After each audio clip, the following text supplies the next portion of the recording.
You're about to play an unfinished level from The Last of Us Part 2.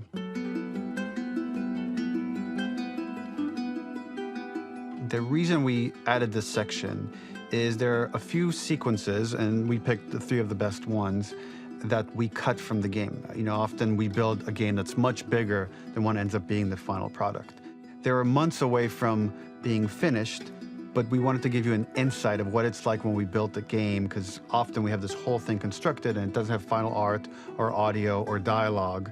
And here you get to see the building blocks of what it's like when we first string a bunch of these levels together. This is the intro to the first deleted level, and this one is the roughest of the 3. We wanted to show more of how Jackson operates. So this is the festival where Ellie ultimately kisses Dina. This sequence would have come very late in the game as a flashback sequence while you're in the farm with Dina. And we wanted to show what is the rest of Jackson doing, and wanted to put on the stick, make it interactive. So you could see when you're outside, there are all these almost like carnival games that you can play. You could mix drinks, you could play with these kids that are playing a sort of clicker Marco Polo, sit down and listen to conversations. And all the different interactions were first or second pass, very, very early passes. The building blocks are there, but nothing is final. And ultimately, while we were very excited by this sequence, it's pretty fun and lighthearted. It just slowed things too much as we're barreling towards the end of the story at this point. So again, reminder, rough, missing audio, missing animation, missing gameplay tweaks, missing dialogue, but pretty representative of what it would have been. So enjoy.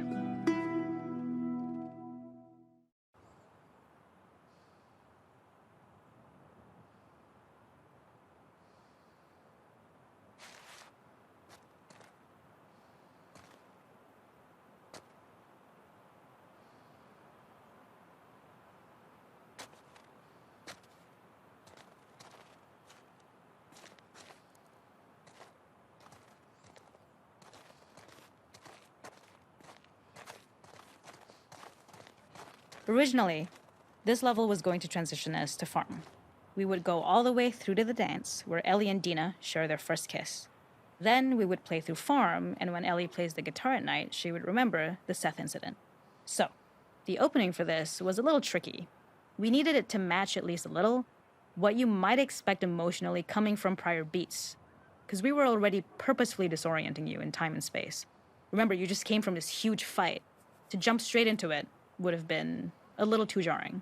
After some back and forth, we rooted it in Ellie's nerves, calling back to her hands shaking in the theater.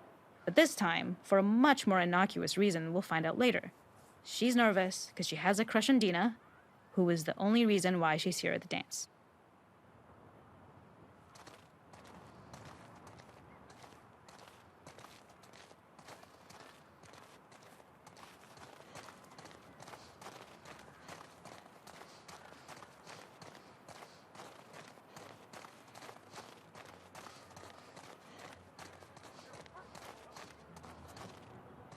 Something we really wanted to do was highlight the way their lives had turned upside down since she went down this path.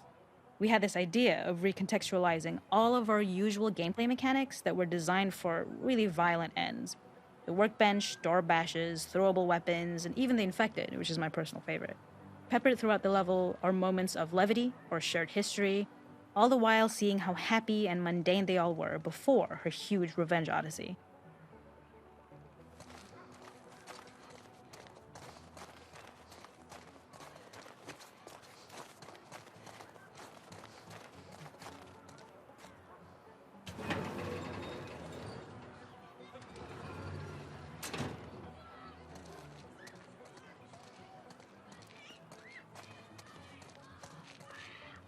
It is not a festival without one of these throwing games.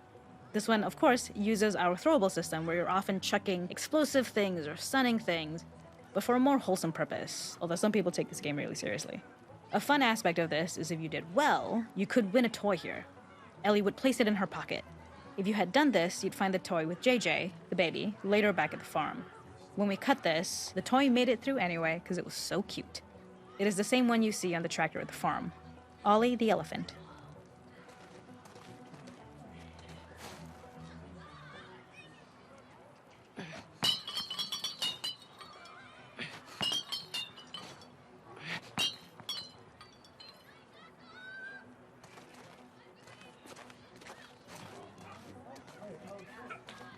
The makeup artist is pretty simple. It's one of those little in-game scenes we peppered in to make it feel like Ellie had roots in the town. Hallie, our writer, mentioned that in her mind, an ex-girlfriend of Ellie's tattooed her arm to cover up her scar. So we figured this might be the only time you get to see that. We wanted to hint at it and allude to it and make it feel like there had been so much more that had been happening and so much more that Ellie threw away.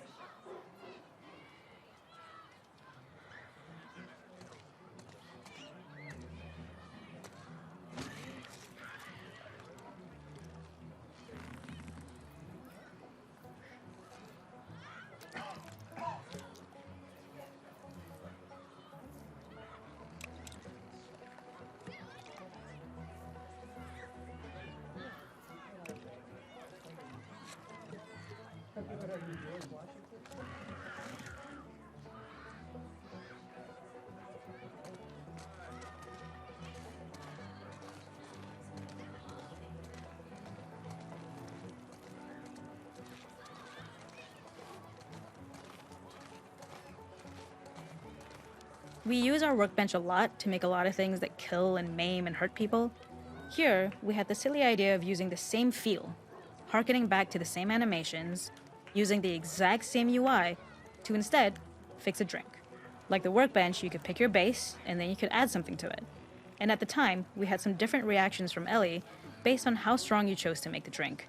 Something we wanted to prototype, though, before it got cut, was picking up some ingredients around to add, like a lime or maybe a bottle of someone's favorite whiskey or salt, like you were earning upgrades.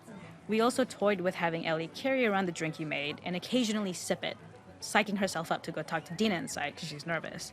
It got too noodly though, because she would need to keep placing it somewhere before she did anything, so it would have ended up more trouble than it was worth.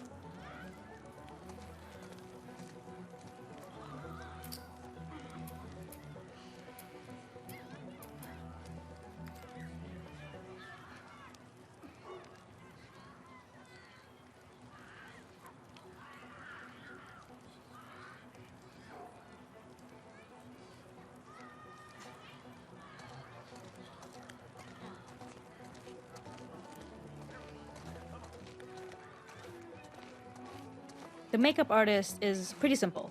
It's one of those little in-game scenes we peppered in to make it feel like Ellie had roots in the town.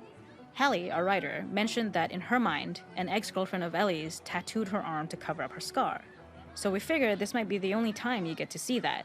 We wanted to hint at it and allude to it and make it feel like there had been so much more that had been happening and so much more that Ellie threw away.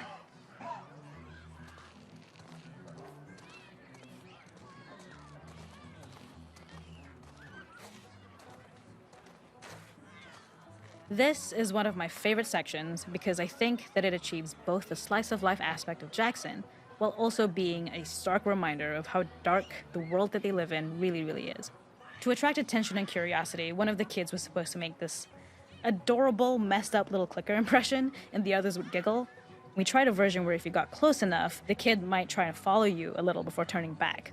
Since clickers are blind and move by echolocation, for this game of messed up tag, Ellie must close her eyes and listen for when the children give themselves away. The thought was that these kids are in relative safety. They still grow up with the dangers of clickers and runners, and all those lessons would embed themselves in the games that they play. When the festival got cut, they tried to preserve this moment and move it to the front of the game where the snowball fight is, as a tutorial. However, being in the headspace of a clicker doesn't really teach you how to deal with them. Eventually, it evolved, and they instead made the snowball fight, which was, I think, way more effective. For me, it's character illuminating that not only does Ellie know this game, she plays along. There's a familiarity with the kids that's really nice to see, especially because it's such a difference from the Ellie we see later, who has a sort of hollow normalcy that she's trying to get with JJ, but kind of fails.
There's a hidden spot at the back that was just a bit of fun. It was highlighting Jackson's normalcy with something we would find in a real world. In the back, you would find teenagers finding some alone time with each other in a dark corner of a party. It was rewarding the player for peeking into a hidden corner, but ultimately redirecting them back to the festival. We also had versions of them smoking weed here, despite Maria's consternation, probably having gotten it from Eugene.